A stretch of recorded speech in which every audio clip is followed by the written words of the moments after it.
Hi friends, അസ്സലാമു അലൈക്കും. അപ്പോൾ ഇന്ന് ഞാൻ നല്ല ചോറും കറി ഉണ്ടാക്കുന്നതിൻ്റെ വീഡിയോ ആയിട്ടാണ് വന്നത്. ഞാൻ ചോറും കറി ഉണ്ടാക്കുന്നത് ഉച്ചക്കല്ല, രാത്രിയാണ്. ഉച്ചക്ക് ഞാൻ ചോറ് ഉണ്ടാക്കിയിട്ടില്ല. തലേന്നത്തെ കുറച്ച് ബീഫ് ബിരിയാണി ഉണ്ടായിട്ട് അത് ചൂടാക്കിയിട്ട് കഴിക്കുന്നത് നമ്മളെല്ലാവരും. അപ്പോൾ ഞാൻ വിചാരിച്ച ഏതായാലും രാത്രി ചോറും കറി തന്നെ ഉണ്ടാക്കാം. പിന്നെ ഹസ്ബൻഡിന് നാളെ എന്തായാലും ഓഫീസ് കൊണ്ടുപോകാൻ ചെയ്യണമല്ലോ. അപ്പോൾ എന്തായാലും അങ്ങനെ ചോറും കറിയും തന്നെ ഉണ്ടാക്കാമെന്ന് വിചാരിച്ചിട്ട് അങ്ങനെ ചോറും കറിയും തന്നെ ഉണ്ടാക്കി. അപ്പോൾ ഞാൻ ആദ്യം തന്നെ ഈ ചോറിൻ്റെ വെള്ളം ഒന്ന് അടുപ്പത്താക്കട്ടെ. അതിന് ശേഷം ചായക്കും കൂടി വെള്ളം വെക്കണം. ചായ കുടിച്ചതിന് ശേഷമാണ് പിന്നെ ഞാൻ കറി ഉണ്ടാക്കാൻ വേണ്ടിയിട്ടെല്ലാം ഇറങ്ങുന്നത്. പിന്നെ ഞാനും ഹസ്ബൻഡ് ഇപ്പം പുറത്ത് പോയിട്ട് വന്നതാണ്, പച്ചക്കറിയെല്ലാം വാങ്ങാൻ വേണ്ടിയിട്ട് പോയതാണ് നമ്മൾ. എന്നിട്ട് പിന്നെ അതിന് ശേഷമാണ് ഞാൻ കിച്ചണിലേക്ക് ഇറങ്ങിയത്. അപ്പോൾ പച്ചക്കറി ഞാനങ്ങനെ കൂടുതലുമായിട്ട് ഫ്രിഡ്ജിൽ നിന്ന് വെക്കൂല, പെട്ടെന്ന് തന്നെ കേടാവും. ഇപ്പം നല്ല ചൂടുമല്ലേ ഇടാം. അപ്പോൾ ഞാൻ ആവശ്യമുള്ള സാധനം ഇപ്പം വാങ്ങിയിട്ടുള്ളൂ. ഇപ്പോൾ സാമ്പാറിൻ്റെ കഷ്ണം പിന്നെ പിറ്റേന്ന് വെക്കാനുള്ളതും അങ്ങനെ. അപ്പോൾ 2 ദിവസത്തെ പച്ചക്കറിയെ ഞാൻ വാങ്ങലുള്ളൂ. പിന്നെ നല്ല പച്ചച്ചീര ഉണ്ട്, അപ്പോൾ അതും വാങ്ങി. അപ്പോൾ ഞാൻ ലേശം ക്യാബേജ് ഇട്ടിട്ട് വറുക്കാമെന്ന് വിചാരിച്ച്. ക്യാബേജ് ഇട്ട് വറുത്താൽ നല്ല രസമാണ്, പച്ചച്ചീരയും ക്യാബേജും. അപ്പോൾ ഞാൻ ചീര നല്ലോണം കഴുകിയിട്ട് ലേശം മഞ്ഞൾപ്പൊടി ഇട്ടിട്ട് അട വെച്ചിട്ടുണ്ട്. അതിൻ്റെ അടുക്ക് ചായൻ്റെ വെള്ളം പതുക്കുന്നുണ്ട്. അപ്പോൾ ഞാൻ ചായപ്പൊടി ഇട്ടെന്ന് വിചാരിക്കുമ്പോഴത്തേക്ക് പാട്ടയിൽ ചായപ്പൊടി ഇല്ല. എന്നിട്ട് അത് ഞാൻ ഇപ്പോൾ പൊളിച്ചിട്ടേന്ന്. അതിൻ്റെ ഇടയ്ക്ക് ചോറിൻ്റെ വെള്ളം എടുത്ത് തിളക്കുന്നുണ്ട്. അപ്പോൾ ഞാനിത് അരിയിട്ട് കൊടുക്കുന്നുണ്ട്. ഇനി ചായ കുടിയെല്ലാം കഴിഞ്ഞ ശേഷമാണ് ഞാൻ കിച്ചണിലേക്ക് ഇറങ്ങുന്നത്. അപ്പോൾ ഈ കേക്ക് നമ്മൾ പുറത്തുനിന്ന് വാങ്ങിയതാണ്, ഞാൻ ഉണ്ടാക്കിയൊന്നുമല്ല. അങ്ങനെ എൻ്റെ ചായ കുടിയെല്ലാം കഴിഞ്ഞതിന് ശേഷം പിന്നെ ഞാനിതാ പച്ചക്കറിയെല്ലാം നല്ലോണം കഴുകി വൃത്തിയാക്കിയിട്ട് വെച്ചിട്ടുണ്ട്. അപ്പോൾ ഞാൻ പച്ചച്ചീരയിലും പിന്നെ ഈ പച്ചക്കറിയിലെല്ലാം വെള്ളത്തിൽ ലേശം മഞ്ഞൾപ്പൊടി ഇട്ടിട്ട് വെച്ചതാണ്. എന്തെങ്കിലും കീടാണുക്കളെല്ലാം ഉണ്ടെങ്കിൽ അങ്ങ് നശിക്കട്ടെ എന്ന് വിചാരിച്ചിട്ട്. പിന്നെ ഞാൻ പുറത്ത് സാധനം മേടിക്കാൻ പോകുന്ന സമയത്ത് ഈ കൂന്തലെടുത്തിട്ട് ഞാൻ പുറത്തെടുത്ത് വെച്ചതാണ്, ഫ്രിഡ്ജിൽ നിന്ന് എടുത്തിട്ട്. അതുകൊണ്ട് പിന്നെ അത് ഇളകിയോണ്ട് ഞാൻ ഉണ്ടാക്കിയിട്ട് അവിടെ വെക്കാമെന്ന് വിചാരിച്ച്.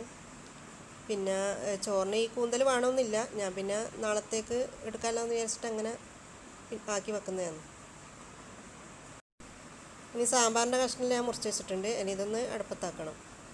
ഞാൻ കുക്കറിലാക്കുന്നത്, കുക്കറിലാകുമ്പോൾ ഒരു വിസിൽ അങ്ങ് വെന്തോളുമല്ലോ. ഈ സാമ്പാർ ഉണ്ടാക്കുന്നതിൻ്റെ വീഡിയോ ഞാൻ ഇതിന് മുമ്പ് ഇട്ടിന് കേട്ടോ. ഉള്ളി സാമ്പാർ ആക്കുന്നതും പിന്നെ അതുപോലെ തന്നെ ഈ ഒരു സാമ്പാർ വെക്കുന്നതിൻ്റെ വീഡിയോ ഞാൻ ഇതിന് മുമ്പ് ഇട്ടിന്. നിങ്ങൾക്ക് ആ വീഡിയോ വേണമെന്നുണ്ടെങ്കിൽ ഞാൻ താഴെ ഡിസ്ക്രിപ്ഷൻ ബോക്സിൽ കൊടുക്കാം കേട്ടോ. അപ്പോൾ നമ്മൾ സാമ്പാറിൻ്റെ കഷ്ണമെല്ലാം വെന്തിട്ടുണ്ട്. ഇനി സാമ്പാറിൽ കാച്ചിട്ട് ഒഴിക്കണം. പിന്നെ ഞാൻ സാമ്പാറിൻ്റെ പൊടിയെല്ലാം ഈ നെയ്യിൽ കാച്ചിട്ട് അതിലേക്ക് ഒഴിക്കലാണ്, നെയ്യിലൊന്ന് പിന്നെ ചൂടാക്കിയിട്ട്.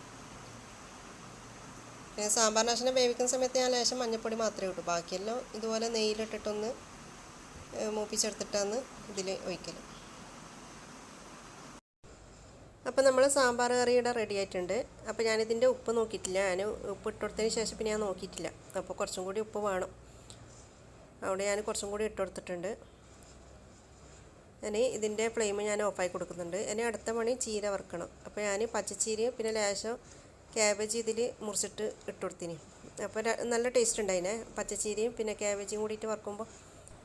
ഞാൻ ആദ്യമായിട്ടാണ് ഇങ്ങനെ പച്ചച്ചീരയും പിന്നെ ക്യാബേജും കൂടിയിട്ട് മിക്സ് ചെയ്തിട്ട് വറുക്കുന്നത്. അപ്പോൾ കഷ്ണം ക്യാബേജ് ഫ്രിഡ്ജിലുണ്ടായിരുന്നു, അപ്പോൾ ഞാൻ വിചാരിച്ച് ഇത് രണ്ടും കൂടിയിട്ട് ഇങ്ങനെ മിക്സ് ചെയ്തിട്ടൊന്ന് വറുത്ത് നോക്കാം. അപ്പോൾ ഞാനിതിൽ ഇട്ട് കൊടുത്തത് കഷ്ണം ഉള്ളിയും പിന്നെ പച്ചമുളകും കറിവേപ്പിലയും തേങ്ങയും മഞ്ഞൾപ്പൊടിയും ഉപ്പും.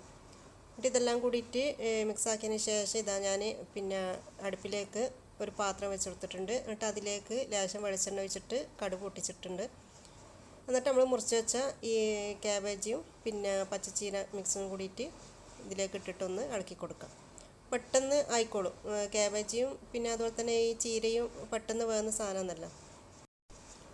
അങ്ങനെ അടുത്തതായിട്ട് ഞാനിത് കുറച്ച് ചേന എടുത്ത് പൊരിക്കുന്നുണ്ട്. അപ്പോൾ ചേന ഞാൻ നേരങ്ങനെ ഒന്ന് കട്ട് ചെയ്തിട്ടുണ്ട്. എന്നിട്ട് അതിലേക്ക് ലേശം മുളക് പൊടി ഉപ്പ് ഇട്ടിട്ടൊന്ന് മിക്സ് ചെയ്തിട്ട് വെളിച്ചെണ്ണയിലിട്ടിട്ടൊന്ന് പൊരിച്ചെടുക്കാം, അത്രയേ ഉള്ളൂ. നല്ല ടേസ്റ്റാണ് ഇതും. ഇത് ചെറിയ തീയിൽ മുരിച്ചെടുത്താൽ നല്ല ക്രിസ്പായിട്ട് നമുക്ക് കിട്ടുകയും ചെയ്യും. അപ്പോൾ ഇതെൻ്റെ മക്കൾക്ക് ഭയങ്കര ഇഷ്ടമാണ്. അപ്പോൾ പച്ചക്കറിയും ചോറുണ്ടെങ്കിൽ തന്നെ നമുക്ക് എന്താ പറയണ്ടേ, എല്ലാം ആവുമല്ലോ, പൊരിച്ച. ഞാൻ അധികം പച്ചക്കറി വെക്കുന്ന സമയത്ത് പിന്നെ ഈ ഒരു ചേന പൊരിച്ചുണ്ടാക്കും. അപ്പോൾ എല്ലാം ആയല്ലോ നമുക്ക്, മീൻ വേണമെന്നില്ല. അപ്പോൾ ഈ ചേന പൊരിച്ചുണ്ടെങ്കിൽ തന്നെ മക്കൾക്ക് ഭയങ്കര ഇഷ്ടമാണ്, എനിക്ക് മീൻ കിട്ടണമെന്നില്ല. മീൻ ഉണ്ടാക്കുന്ന സമയത്ത് മീൻ പൊരിച്ചാൽ തന്നെ അങ്ങനെ കഴിക്കൂല. നേരെ മറിച്ച് ഇത് ഞാൻ പൊരിച്ചു കൊടുത്താൽ അവർക്ക് ഭയങ്കര ഇഷ്ടമാണ്, നല്ലോണം അങ്ങ് കഴിച്ചോളും. പിന്നെ മീൻ പൊരിച്ചതിൽ കൂന്തൽ പൊരിച്ചതും ചെമ്മീൻ പൊരിച്ചതും അത് തന്നെയാണ് കൂടുതൽ ഇഷ്ടം. പിന്നെ അതുപോലെ തന്നെ ഉണക്ക് തരണ്ടിയില്ല, അതും ഭയങ്കര ഇഷ്ടമാണ്.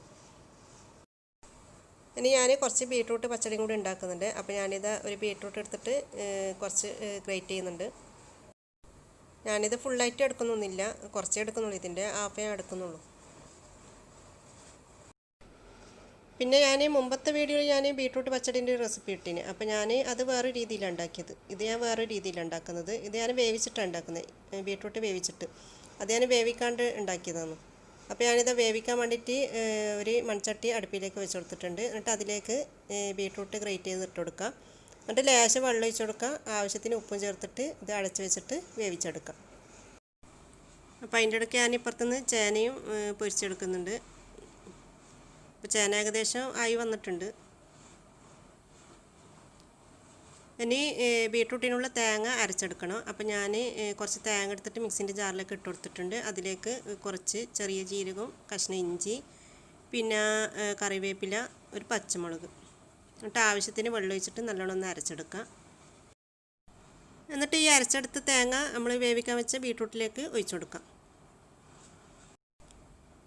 ഒഴിച്ചു കൊടുത്തതിന് ശേഷം ഈ തേങ്ങ നല്ലോണം വെന്തതിന് ശേഷമാണ് നമ്മൾ ലാസ്റ്റ് തൈര് ചേർത്ത് കൊടുക്കുന്നത്. തൈര് ചേർത്ത് കൊടുക്കുന്ന സമയത്ത് ഇതിൻ്റെ ഫ്ലെയിം ഓഫാക്കി കൊടുക്കണം, എന്നിട്ട് മാത്രം തൈര് ചേർത്ത് കൊടുക്കാം.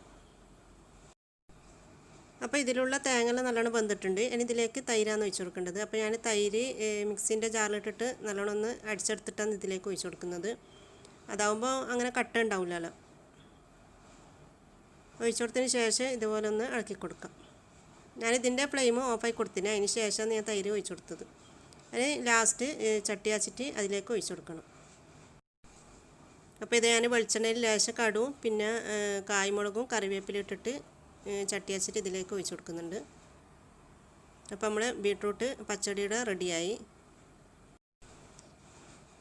നല്ല ടേസ്റ്റാണ് ഈ ഒരു ബീട്രൂട്ട് പച്ചടി. അപ്പോൾ ഇത് നിങ്ങളൊന്ന് ട്രൈ ചെയ്ത് നോക്കാം കേട്ടോ.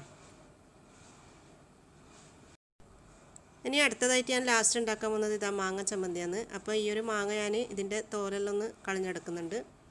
അങ്ങനെ വലിയ പുളിയൊന്നും ഇല്ല കേട്ടോ ഈ ഒരു മാങ്ങക്ക്, പക്ഷെ നല്ല ടേസ്റ്റ് ഉണ്ട് മാങ്ങ ചമ്മന്തി. പിന്നെ അതിൻ്റെ ഇടയ്ക്ക് ഞാൻ തിന്നുകയും ചെയ്യുന്നുണ്ടേ, വേറെ കാര്യം. അപ്പോൾ ഇതാ ഞാൻ ഇതിലേക്ക് പിന്നെ കറിവേപ്പിലയും പിന്നെ പച്ചമുളകും പിന്നെ ചെറിയ ഉള്ളിയില്ല അത് ഒരു 2 ഞാൻ ഇതിലേക്ക് ഇട്ട് കൊടുക്കുന്നുണ്ട്. പിന്നെ ഒരു ചെറിയ കഷ്ണം ഇഞ്ചി, എന്നിട്ട് ഇത് നല്ലോണം ഒന്ന് അരച്ചെടുക്കാം.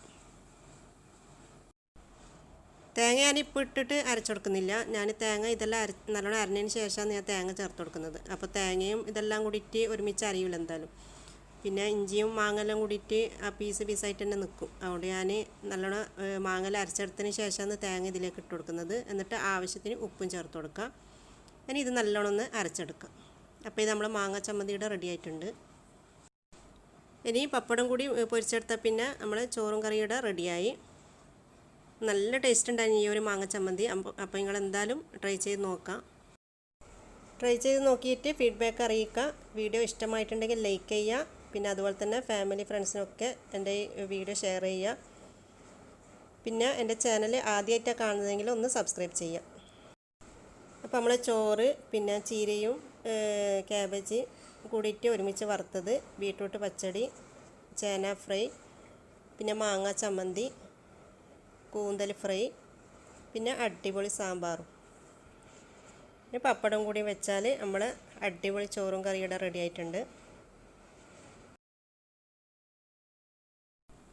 അപ്പോൾ അടുത്ത പുതിയ വീഡിയോ കാണുന്നത് വരെ എല്ലാവർക്കും അസ്സലാമു അലൈക്കും. Thank you.